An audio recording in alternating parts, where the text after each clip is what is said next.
اللہ نے ایمان والے کو عقل سے بھی بڑھ کر ایک دولت دی ہے جسے ایمان کہتے ہیں۔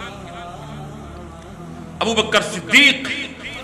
رضی اللہ تعالی عنہ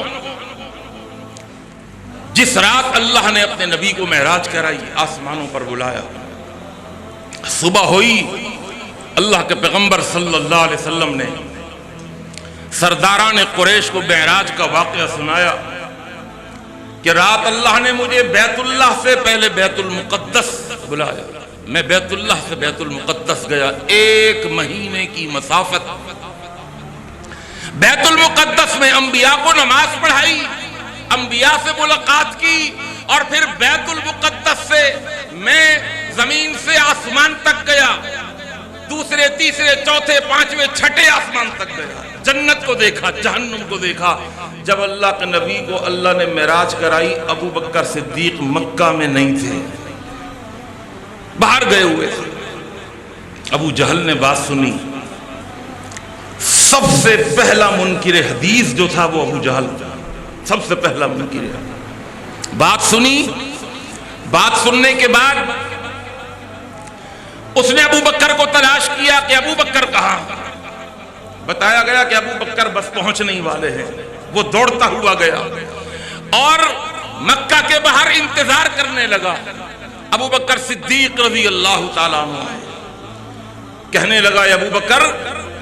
ایک سوال کا جواب دو۔ سوال یہ ہے کہ اگر کوئی شخص یہ کہے کہ میں ایک رات کو بیت اللہ سے نکلا اور اس ایک رات کے اندر میں بیت المقدس پہنچ گیا، پھر اسی رات کے کچھ حصے کے اندر میں پہلے آسمان تک پہنچ گیا، زمین سے آسمان تک کا فاصلہ 500 سال کا ہے۔ حدیث میں آتا ہے پہلے آسمان کی موٹائی اور تھکنس 500 سال کی، پھر دوسرے آسمان تک کا فاصلہ 500 سال کا، تیسرے آسمان کی موٹائی، پھر چوتھے آسمان تک کا فاصلہ 500 سال کا، علی ھذا القیاس 7 آسمانوں پر چلا جانا۔ اور پھر وہ شخص کہتا ہے کہ میں نے آسمانوں پر جا کر قاب قوسین کی منزلوں کو کراس کرتا ہوا، سدرۃ المنتہا کی وادیوں کو طے کرتا ہوا میں آگے بڑھتا چلا گیا، میں نے جنت کو دیکھا، میں نے جہنم کو دیکھا، میں نے فرشتوں سے ملاقات کی، انبیاء سے ملاقات کی، پھر واپس آیا، پھر واپس گیا، پھر واپس آیا، پھر واپس گیا، میں 5 مرتبہ واپس آتا رہا اور جاتا رہا، اور پھر یہ ساری مسافت طے کر کے میں زمین پر آ گیا، بیت اللہ کے اندر آ گیا۔ ابو بکر صدیق رضی اللہ تعالیٰ عنہ نے اس کو جواب دیا کہ بات عقل میں نہیں آتی۔ آ رہی ہے بات سمجھ؟ بات عقل میں نہیں آتی۔ اس کی بانچیں کھل گئی، امیہ بھی ساتھ موجود تھا، خوش ہو گیا، کہنے لگا اے ابو بکر تو سنو، یہ بات محمد الرسول اللہ نے کہی صلی اللہ علیہ وسلم۔ تو ابو بکر صدیق رضی اللہ تعالیٰ عنہ نے فرمایا، او امیہ